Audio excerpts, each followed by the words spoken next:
Good morning. I am teaching a public speaking class this semester, and I'm about to break all the rules I'm giving my students. This is not memorized. I have planned 0 hand gestures. I am speaking from a script, not a keyword outline, and most of my students are in the room, so that's great. But hopefully they will be paying more attention to the content of the Book of Ruth than they are to my speaking skills, so it should be okay anyway. Okay, the Book of Ruth. I think I have slides here. Ah, yes, magic. The Book of Ruth follows the Book of Judges in the canon, probably because it takes place during the period of the Judges, although, as Dave mentioned last week, it could have originally been part of that book. Suggested authors include Samuel, that's according to rabbinic tradition, and Solomon, among others. But the truth is, we really don't know, and it doesn't make a great deal of difference to our understanding of the book.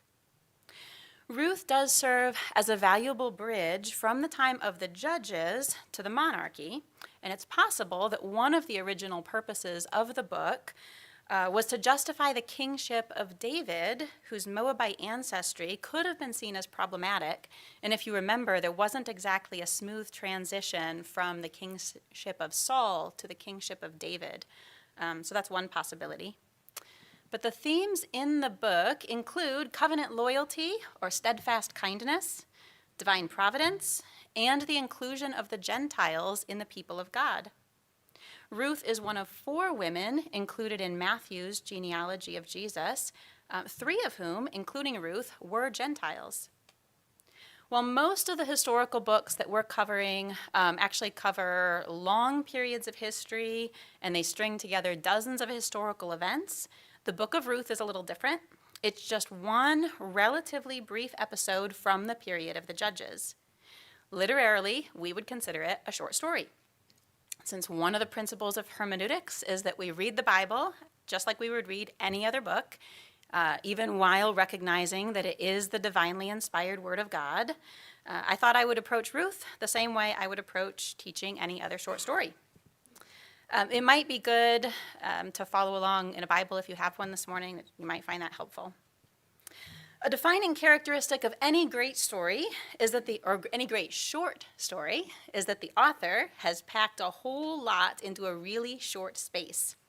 Generally, every detail is significant. There are no long, rambling chapters on whales or the Paris sewer system, like you might find in Moby Dick or Les Mis, one of which I have vowed to never read. Not Les Mis, I'll read Les Mis. The author has had to pare down the details to just those most significant to his purpose.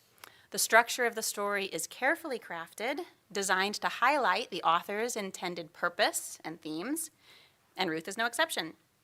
In addition to telling a really great story, the book is highly literary, as I think we'll see by working through the events of the plot.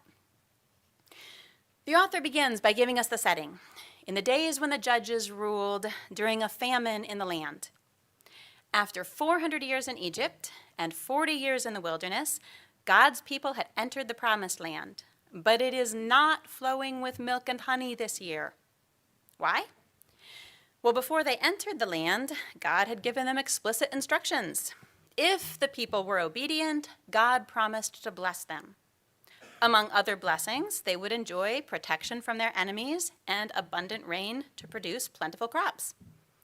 If they failed to obey, however, God pronounced a curse on them, including allowing enemies to oppress them and famine to occur in the land. As Dave showed us last week, the book of Judges depicts this happening over and over again as the nation went through cycles of sin, oppression, and deliverance.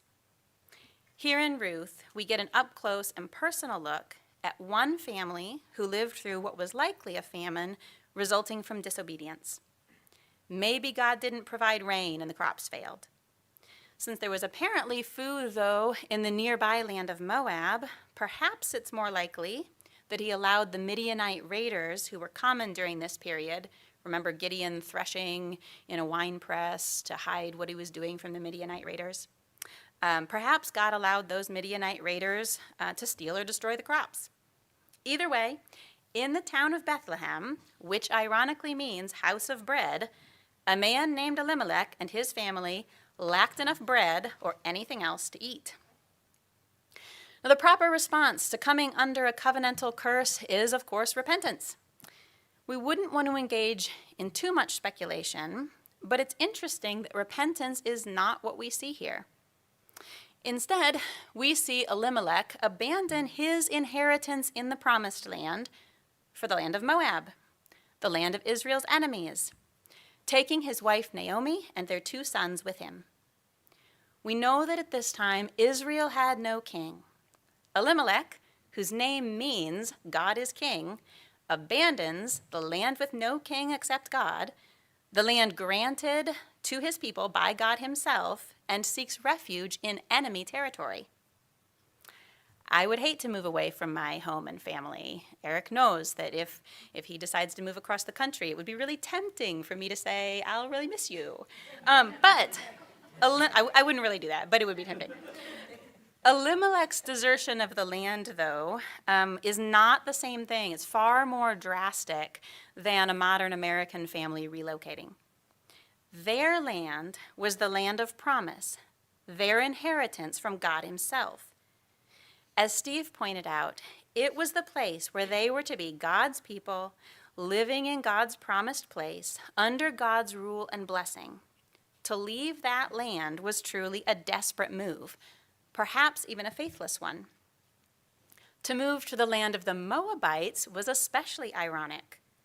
The Moabites, descendants of Lot through an incestuous relationship with his daughter, had hired Balaam to curse the Israelites during their time in the desert. And after that was unsuccessful, they managed to incite the Lord's anger against his people by enticing them into sexual sin and idolatry in Numbers 25. Elimelech and Naomi didn't flee famine in the land of promise to seek a better life in a friendly country, but in the land of idolaters who worshipped Chemosh and who had lured Elimelech's people into the judgment of God. This was a drastic move. Well, whatever they hoped life in Moab would be like, those hopes were dashed. The sons took Moabite wives, Orpah and Ruth, but these unions came to nothing, producing no heirs, and the family's future looked even more bleak when not only Elimelech, but both of his sons died. Then Naomi hears word from home. Yahweh has provided food for his people. We'll see as we go on that this is only the first of many blessings or reversals that he provides in this story. The theme of God's provision runs through the whole book. Naomi decides to return to the land of promise, but she urges her daughters-in-law to stay, saying, "Go back, each of you, to your mother's home. May the Lord show kindness to you as you have shown to your dead and me. May the Lord grant that each of you will find rest in the home of another husband." Here, Naomi expresses her hope that Yahweh, the Lord, will bless Orpah and Ruth with rest in the homes of new husbands. Rest here doesn't refer to rest from work, but rest in the sense of peaceful security. Naomi wants Yahweh to bless them with new homes and husbands who will provide security for them. But she's encouraging them to seek this rest in the land of Moab, among idol worshippers. Initially, they both protest. They declare their intention to follow her. But Orpah eventually tearfully complies and turns back. Naomi urges Ruth to do the same and even says, "Your sister-in-law is going back to her people and her gods. Go back with her." What a strange piece of advice from a follower of the one true God. Maybe it came from absorbing the thinking of the polytheistic cultures around her, as we saw in story after story in Judges. It seems that at this point in the story that Naomi might be being faithless. She acknowledges Yahweh, but pleads with Orpah and Ruth to seek rest apart from him. If this is a faithless act on her part, this makes her redemption later in the story even more dramatic. Now, great authors frequently present us with pairs or parallels. When they do this, they are inviting us to compare the two situations. In Hamlet, there's this guy named Fortinbras who keeps being brought up. It's left out of most productions, and you might be thinking, like, why do they keep talking about this Fortinbras guy who's wandering around? Well, the deal is, both Hamlet and Fortinbras were sons seeking to avenge the deaths of their fathers. But they handle their situations in very different ways. Hamlet ends up a corpse on the stage. Fortinbras ends up walking in on the stage of corpses and saying, I guess I'm king of Denmark now. Like, these two parallel situations end very differently because of their different choices. And if Shakespeare's not your thing, it's okay. All sorts of storytellers do this. In sitcoms, a lot of times you'll see two sets of characters going through two different situations, and it bounces back and forth between the two storylines. But there'll be something the same about those storylines, something that ties them together. Well, we see that here. Orpah turns back, but Ruth clings to Naomi, her people and her God.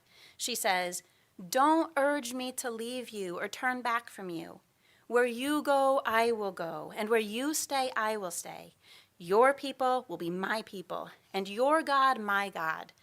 Where you die, I will die, and there I will be buried. May the Lord deal with me, be it ever so severely, if anything but death separates you and me. I don't know Hebrew, but apparently the Hebrew makes this more clear, more emphatic, reading literally, your people, my people, your God, my God. Since Ruth will presumably outlive the older Naomi, her commitment isn't merely to caring for her mother-in-law, although that's included. She's vowing to remain in the land of the Israelites even after Naomi's death, and to be buried in the land that God has given them. How much she understood at this point about Yahweh, we aren't told, but she was determined to cling to Naomi's God, while Orpah followed Naomi's advice and returned. Now, Ruth likely realized that she was, quite possibly, giving up the chance to find security in the home of a new husband. Naomi had no more sons to whom she could be given in marriage. She would be living as a foreigner in a culture in which most people married within their family clans. Her best prospect for marriage would probably have been to return to her mother's home, just like Orpah did. But Ruth refuses. Well, when the two women arrive in Bethlehem, Naomi bemoans her situation, saying, don't call me Naomi. Call me Mara, because the Almighty has made my life very bitter. I went away full, but the Lord has brought me back empty. Why call me Naomi? The Lord has afflicted me. The Almighty has brought misfortune upon me. She changes her name from Naomi, which means pleasant, to a name that means bitter. Naomi here appears to be wallowing in a bit of self-pity.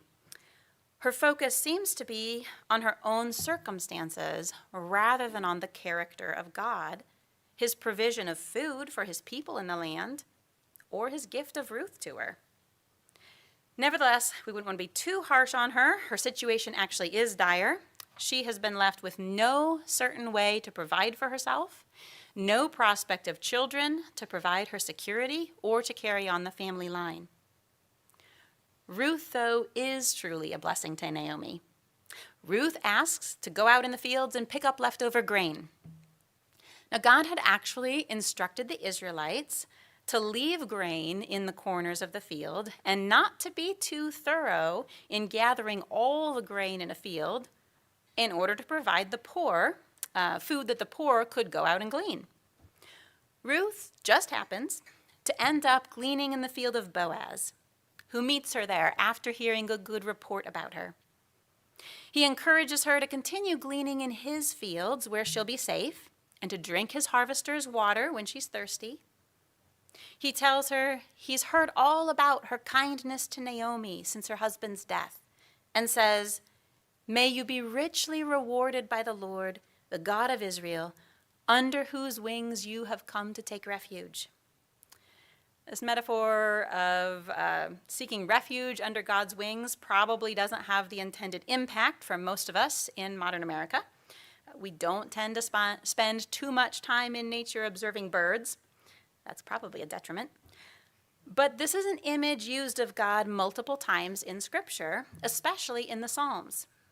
Psalm 91 says, "Surely he will save you from the fowler's snare and from the deadly pestilence.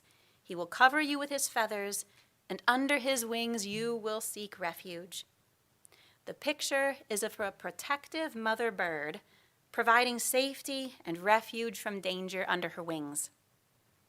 When God's people walked in obedience to him, they lived in a refuge provided by the Almighty Creator of the universe. Boaz recognizes that in abandoning the land of Moab to care for Naomi, Ruth has sought refuge with God's people under his wings. So, Ruth continues working in Boaz's field and tells Naomi all about it when she returns home. Naomi, for the first time recorded in the book, responds not with bitterness, but by recognizing God's faithfulness. "The Lord bless him," Boaz. "He has not stopped showing his kindness to the living and the dead.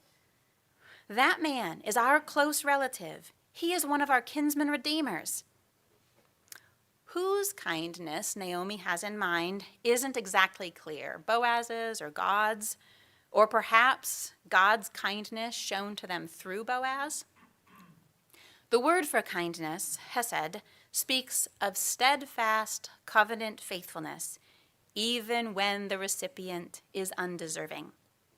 It's the disposition to show often unearned, abundant grace and goodness. One of the ways God showed this kindness was through the institution of the kinsman redeemer, or Goel. The Goel was a relative who could perform some act of redemption or justice on behalf of a family member in need. The root of the word means to redeem or buy back. They were tasked with caring for family members who found themselves in tough circumstances. They were to bring about justice if a relative was murdered. They were to liberate a family member who had become desperate enough to sell himself into slavery. They could provide an heir for a brother who had died childless, or buy back a field or land which had been forfeited inheritance. Those last two are of particular importance to Naomi. Naomi begins to hope that Boaz will enter into a variation of levirate marriage with Ruth. If a man died leaving no heir, his brother, or in this case near relative, was to marry his widow. Their first son was legally considered the son of the deceased brother, ensuring that his name would be carried on. This son would inherit his legal father's allotted portion of the promised land. This also provided for the needs of the widow, who otherwise might be left in dire circumstances. And Naomi and Ruth were in just such circumstances.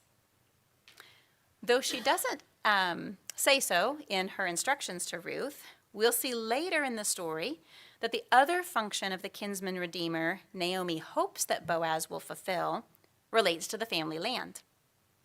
Remember that back in the book of Joshua, when the Israelites took possession of the promised land, God gave instructions to divide the land among the tribes and clans, and that land was to remain the property of that clan forever, passed down from generation to generation. So their concept of land ownership was very different from ours. The land, in a very real sense, represented the promises of God. It was their share in the fulfillment of God's promise to Abraham. In an agricultural society, it was also the means of providing for yourself and your family. So when someone became poor and sold his land, sold his share of God's promise, the law provided a way for it to be recovered. Every 50th year was a year of jubilee. in which all land was returned to the original clan. Before the Jubilee year, a man who had sold his land had the right to redeem it, to buy it back from the purchaser, if he could come up with the money. If he was unable to buy it back himself, a relative could redeem it for him. Leviticus 25 reads, "The land must not be sold permanently, because the land is mine, and you are but aliens and my tenants. Throughout the country that you hold as a possession, you must provide for the redemption of the land. If one of your fellow Israelites becomes poor and sells some of his property, his nearest relative is to come and redeem what he has sold." Someone who, in his poverty, had lost the promises of God could have them restored to him through the mercy of a relative. Naomi hopes that Boaz will be willing to fulfill this role by marrying Ruth and providing descendants as well as a home where Ruth will be well provided for. And Naomi devises a scheme that sounds downright bizarre to us. Ruth will wash and perfume herself, put on her best clothes, hang around the threshing floor, wait until Boaz lies down to go to sleep, and then lie down at his feet and wait for him to tell her what to do. To us, this is just plain weird. Some have suggested that uncover his feet is being used as a euphemism, and that the scene involved immoral activity. This seems hardly likely, though, when we note that there's a complete absence of any disapproval on the part of the narrator, and especially when we come to Boaz's comment just a few verses later that all of their fellow townsmen know that Ruth is a woman of noble character. If her actions here were immoral, we would expect some kind of qualification of this observation of her character. Ruth does just what Naomi tells her. Things go according to plan, and Boaz is startled in the middle of the night to find a woman lying at his feet. Ruth's appeal to him is significant. "I am your servant Ruth. Spread the corner of your garment over me, since you are a kinsman redeemer." We lose the literary beauty here in our English translations. The Hebrew for corner of your garment is the same as that for wings. So earlier, Boaz had proclaimed a blessing on Ruth from the Lord, under whose wings she had sought refuge. And here, she entreats him to be the agent of that blessing by covering her with his wing. Years later, Ezekiel would use the same language to describe God's metaphorical marriage to Israel. In chapter 16, he says, "When I, God, looked at you, Israel, and saw that you were old enough for love, I spread the corner of my garment," literally, I spread my wings over you and covered your nakedness. Ruth is asking for Boaz's protection and provision in marriage since he is a kinsman redeemer. Boaz's reply reveals his admiration for Ruth's character. "The Lord bless you, my daughter. This kindness is greater than that which you showed earlier. You have not run after the younger men, whether rich or poor." We might initially read this as appreciation for Ruth's kindness to Boaz, but when we look closer, that doesn't really seem to be the most likely reading. If Boaz is referring to Ruth's kindness to himself, what was the kindness she showed earlier? She really hasn't benefited him at all up to this point. And what's the kindness being shown now? I mean, being willing to marry a wealthy man who probably wouldn't have had trouble finding a wife whose first son wouldn't legally be considered somebody else's. That seems like a weird kind of kindness. It seems more likely that he means Ruth's kindness to Naomi and her family. Ruth could have sought a marriage to a younger man outside her husband's family, either in Moab or Judah. So to seek a marriage instead within her dead husband's family is to show kindness by providing an heir for Elimelech and Mahlon, whose names will now be preserved with the land given to them by God, and to show kindness to Naomi, who will now have descendants to care and provide for her in her old age. Boaz praised Ruth's kindness to Naomi when he met her first at the gleaning, and he sees now that she's showing even more kindness to her husband's family. Boaz knows there's a catch in the plan, though. He is a close relative, but there is one closer who has a stronger claim to Mahlon's land and his widow. At the end of chapter 3, we're left rooting for a marriage between Boaz and Ruth, but knowing there's a very real obstacle, an unnamed kinsman. Boaz goes to the town gate, the usual place for business and legal transactions at the time, and he invites this unnamed man to have a seat. He invites the elders of the town to sit down too, as witnesses to whatever is about to transpire. He says, Naomi, who has come back from Moab, is selling a piece of land that belonged to our brother Elimelech. I thought I should bring the matter to your attention and suggest that you buy it in the presence of these seated here and in the presence of the elders of my people. If you will redeem it, do so. But if you will not, tell me, so I will know.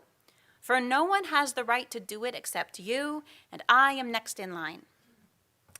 The details of this right of redemption aren't exactly clear. Boaz says that Naomi is selling the land, while the property law regarding a kinsman redeemer applies to a piece of land that has already been sold. There are some possibilities. Maybe Naomi still owns the land, but she's so impoverished that she must sell, and a near relative could be called upon to buy it back in order to keep it in the family. Maybe Elimelech sold the land before moving to Moab, and what Naomi is selling, so to speak, is the right to redeem it, to repurchase it, and restore it to the family. But whatever the case, it's some variant of the kinsman redeemer law, and this man is in a position to fulfill it. And he says he will. This could turn out all right for Ruth and Naomi. The land would be redeemed, and the family line could continue, but it's not the ending that either of them, or Boaz, or we as the readers have been led to hope for. We're rooting for Boaz and Ruth. Then Boaz adds one little detail he's neglected to mention. On the day you buy the land from Naomi and from Ruth the Moabitess, you acquire the dead man's widow in order to maintain the name of the dead with his property. Does Boaz include the detail about Ruth's ancestry to make the deal less appealing? Hard to say, but maybe. Either way, it's no longer a deal the man thinks is in his best interests, and he says, then I cannot redeem it, because I might endanger my own estate. You redeem it yourself, I cannot do it. How exactly would marriage to Ruth endanger his own estate? He doesn't explain, but one possibility is he would, of course, have to use money to buy the land. Money which would no longer be part of his own children's inheritance. And that land would not pass to a child who was legally considered his own, but to the first son born to him and Ruth, a child who would legally be considered Mahlon's. Whatever this case, the man considered the redemption of an impoverished family member too costly. This is another pair of characters set in contrast to each other.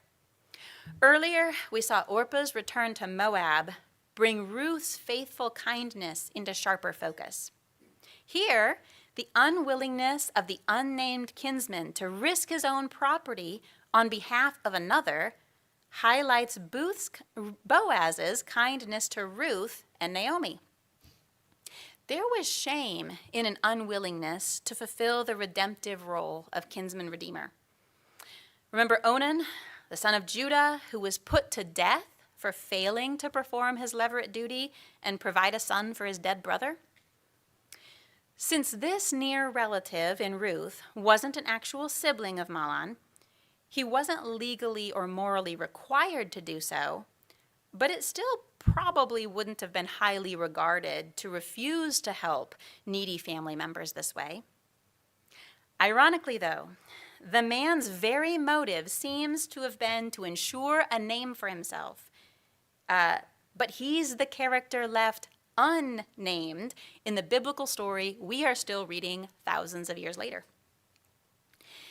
The elders at the gate who witnessed this agreement then chime in with a blessing on Boaz. May the Lord make the woman who is coming into your home like Rachel and Leah, who together built up the house of Israel. May you have standing in Ephrathah and be famous in Bethlehem. Through the offspring the Lord gives you by this young woman, may your family be like that of Perez, whom Tamar bore to Judah.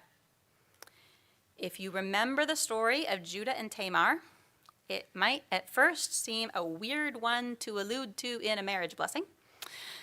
Judah, one of the 12 sons of Jacob, had 3 sons, Onan, and Shelah. Was married to a woman named Tamar, but he was put to death by God for his wickedness. So Judah told his next son, Onan, to produce offspring for his brother by marrying Tamar. Onan, we're told, didn't want to father a child who would not be considered his own offspring, but his brother's, so he avoided impregnating Tamar. God considered this so wicked, he put Onan to death. Judah sent Tamar back to her father's house with a false promise of giving the 3rd son, Shelah, to her, but he had no such intention. When time passed and Tamar realized that she was still languishing as a widow, she dressed up as a prostitute and tricked Judah himself into sleeping with her and fathering twins, Perez and Zerah. This is who the elders of Bethlehem are referring to.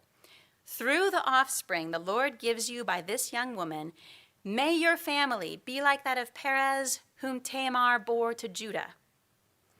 Now the descendants of Perez were numerous, so the tribe of Judah had become prominent in Israel through that union, but still, what a sordid tale to compare Boaz and Ruth's union to. Unless we look at the parallels and compare them. Ruth and Tamar were each childless widows of Israelite husbands, and they were each hoping to find security with a kinsman redeemer. Tamar resorts to trickery to obtain an offspring that Judah should have provided through his youngest son. Ruth is willingly provided for by Boaz. In contrast to both the unnamed kinsman and to Judah, Boaz acts as a faithful kinsman redeemer. This inclusion of an allusion to Tamar and Judah makes more sense when we recognize these parallels. In literature, allusions matter. So, Boaz marries Ruth, and the Lord provides them with a son, Obed. The women to whom Naomi had previously proclaimed herself bitter and empty now exclaim, "Praise be to the Lord, who this day has not left you without a kinsman redeemer. May he become famous throughout Israel. He will renew your life and sustain you in your old age, for your daughter-in-law, who loves you and who is better to you than 7 sons, has given him birth." This is the kind of God they have, one who renews life even when all has seemed hopeless. The story includes a number of reversals. It begins with Elimelech and Naomi leaving the land and ends with their ancestral land restored.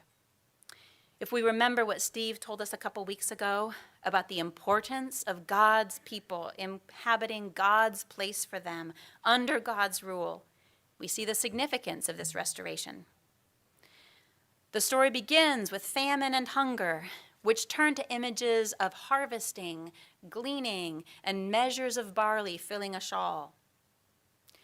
We see another reversal when the barrenness of both Ruth and Naomi is turned to fruitfulness with the birth of Obed. Ruth becomes a widow at the beginning of the book, as does Naomi, but this is reversed when Ruth becomes a bride at the end. In the context of the history of the nation of Israel, perhaps the biggest reversal is one we have to step back a bit to see. The book ends with a genealogy that traces the line from Perez, the son of Judah and Tamar, to Boaz and Ruth, to King David. Even in the midst of Israel's tumultuous times of disobedience, God was at work. While his people had no king and everyone did as he saw fit, God was sovereignly working to provide a king. The book of Judges ends with the bleak statement that Israel had no king, and the book of Ruth ends with the name of Israel's greatest king. What was lacking in the time of Judges, God provided. The original readers of Judges and Ruth would have seen God's covenant loyalty, his sovereignty, and his provision in this beautiful account. This book would have been a touching reminder to the ancient Israelites that God provided for two widows in dire straits, that he provided for the nation as a whole when they were in need, in spite of their unfaithfulness. And with the additional revelation we have in Jesus, we can see that God's covenant loyalty, his sovereignty, and his provision continued. It's part of redemptive history. Through the institution of the kinsman redeemer, God raised up David, and eventually, through David's line, a greater David, a greater kinsman redeemer. The original readers would have known the chaos of Judges, the story of Tamar and Judah, and the greatness of King David. We also have Micah 5:2. But you, Bethlehem Ephrathah, though you are small among the clans of Judah, out of you will come for me one who will be ruler over Israel, whose origins are from of old, from ancient times. The ancient Israelites read of Boaz, a descendant of Judah, who redeemed a bride for himself from the nation of Moab. And we know that God continued this pattern when a later descendant of Judah redeemed a bride for himself from all nations. Through our sin, we have forfeited the promises of God. Unlike the Old Testament Israelite who might acquire enough money to buy back what he'd lost, we can never redeem what we've lost on our own. We regain what was lost only through the mercy of Jesus, the ultimate kinsman redeemer. A kinsman redeemer had to be a kinsman. This is not an insignificant detail, especially when we look at the perfect kinsman redeemer, Christ. Only by becoming our kinsman, becoming fully human, could Jesus be our redeemer. If he weren't fully human, his death would not have been an acceptable substitute for ours. So he became just that. The eternal second person of the Trinity took on flesh, shared in our humanity, so that by his death he might free those who all our lives were held in slavery by our fear of death. Knowing all along his plan to redeem us, God gave us picture after picture, hint after hint of how that plan would play out, and the role of the kinsman redeemer is one of those pictures. Ruth is a beautiful tale of God's provision for two widows living in desperate circumstances. It's a reminder that even in a turbulent age of unfaithfulness on the part of his people, God was faithful, providentially working to provide a king for his people. And as a small but important piece of redemptive history, this brief story is really a microcosm of the gospel. Boaz's redeeming love for Ruth is a little picture for us of Christ's redeeming love for his bride. Like Ruth and Naomi, we can't provide what we really need, but thanks be to God, we have a kinsman redeemer who has. Amen. Who's closing?